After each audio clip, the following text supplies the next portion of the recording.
Hindi raw palalampasin ng mga maghahain sana ng impeachment complaint laban kay PBBM ang pagtanggi ng opisina ng House Secretary General. Posible raw na dalhin nila ang issue sa Korte Suprema. Narito ang exclusive agenda report ng ating kasamang si Pinky Webb.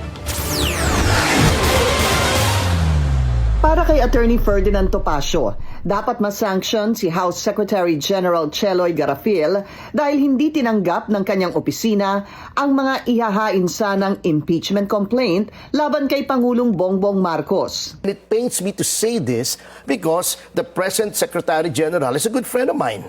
We worked together under President Gloria Macapagal-Arroyo. Yes. Yeah.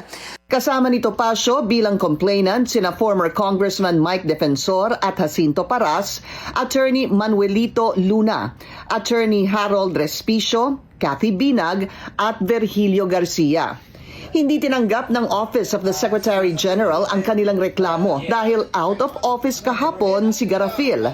Pero ayon sa Section 3 ng Rules of Procedure ng Kamara, tila hindi kailangan na mismong Secretary General ang tumanggap ng impeachment complaint. Kailangan lang na ihain ito sa kanyang opisina at ma-refer agad sa House Speaker. Kaya naman kinokonsidera ni Topacio na dalhin ang issue sa Korte Suprema. Because this practice has to stop. It happened with the Makabayan Bloc. It happened with Duterte Youth last year. They only accept the impeachment complaints that they want. And those that they do not want, they find one reason or another to reject it or refuse to accept it outright. Sa On Point ng Bilyonaryo News Channel, iginiit ni Topacio na mas malakas ang kanilang reklamo kaysa sa unang impeachment complaint na inihain ni Attorney Andre De Jesus. I believe there is a lot of evidence that is what they say res ipsa loquitur, or they speak for themselves. The failure to veto certain provisions which have already been held unconstitutional in the 2013 case of Belgica.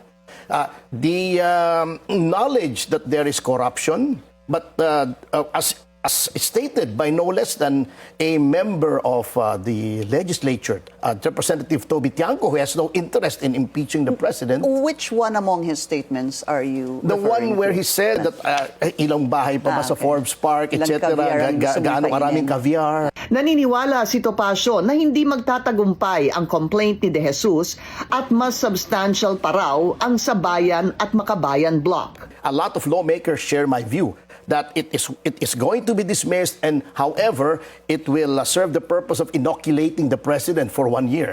Kaya lang hindi rin tinanggap ng opisina ni Garafil ang reklamo ni Bayan President Renato Reyes Jr.